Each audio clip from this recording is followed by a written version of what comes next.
Cookie Cutter is a combat-focused Metroidvania featuring super cool character animation, turbo ultra chaotic combat, and a humanoid robot protagonist named Cherry, who herself has got another robot companion called Regina, who looks like a, 2 + 2 = vagina. While the game looks absolutely stunning and the animations look incredibly detailed, it does have its share of flaws, some minor and some fatal. For example, the opening cutscene and the conversation and tutorial that follows it are all fully voiced. Don't be shy to defeat any potential threat. But the rest of the game after the tutorial is just plain text. Is it some kind of a bug? Maybe, but the fact that it didn't get fixed even after a post-launch patch led me to believe that it's a feature, and a bizarre one at that. So let's get the basics out of the way. You're an android created by Shinji, a scientist who apparently created you to have a romantic relationship with you. Weird.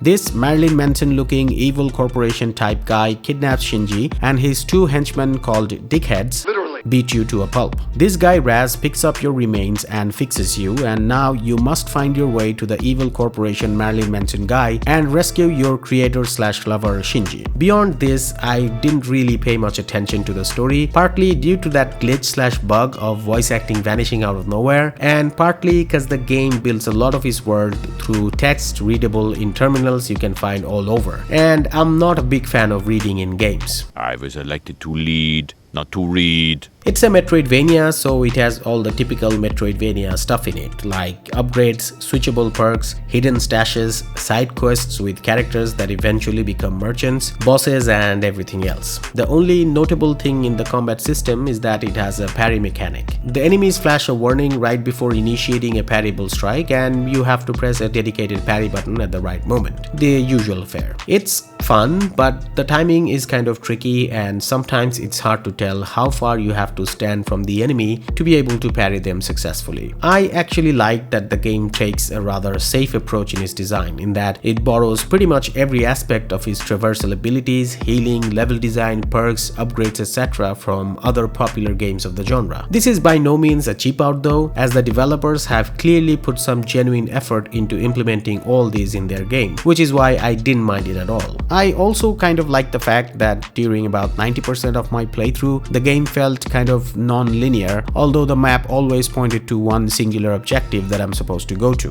The overwhelming amount of optional areas to discover, hidden chests to find, never let the exploration get dull for me. But still, I wouldn't call this game an exploration-focused one. Rather, combat is very clearly its main focus. Even platforming challenges kind of take a backseat, only encountered sparingly, mostly in optional areas. That's actually great, because to me, platforming here felt more frustrating than enjoyable. Combat with its punchy sound design and super cool animation feels great, as long as you're not locked in a room fighting hordes of enemies. Then you'd really struggle to see what's happening. This is caused by a number of design choices which I assume made it to the final game due to lack of enough playtesting. Cherry is shorter than virtually every enemy, making it very difficult to see her when she is swarmed by taller enemies. When she takes damage, she blinks for too long, which in turn makes it very difficult to keep track of her position in the heat of the battle. When the enemies bleed, they bleed too much, making the fighting area too noisy to read. All these, together with very detailed character models, attack and damage animations, and overdone VFX, make you virtually blind during combat sections where you are locked in a room and the only way to progress is to kill hordes of enemies that spawn in multiple rounds. These lockdown sessions happen very frequently in the game, so dying repeatedly in these simply because you can't see what you're doing feels grossly unfair.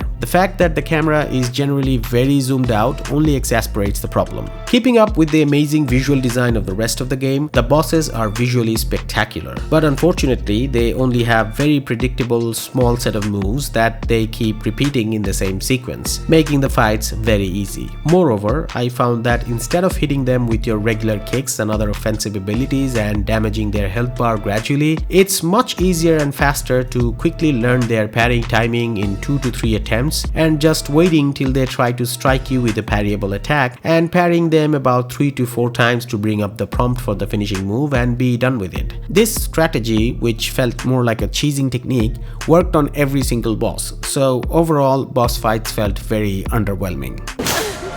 It's a real shame because I actually really liked the game as a whole. Despite lack of any real innovation, the extremely eye-catching animation, the adequate level design, and great music kept me engaged throughout my roughly 20 hours playthrough. Unfortunately, the frustratingly over-animated combat significantly hurt my experience. But the simple yet visually pleasing level design kept me interested enough to want to overcome the somewhat unfair feeling combat zones. Would I still recommend it? Yes. Because despite all its drawbacks, it's still a good enough product for its price that I think you shouldn't miss if you're a fan of the genre.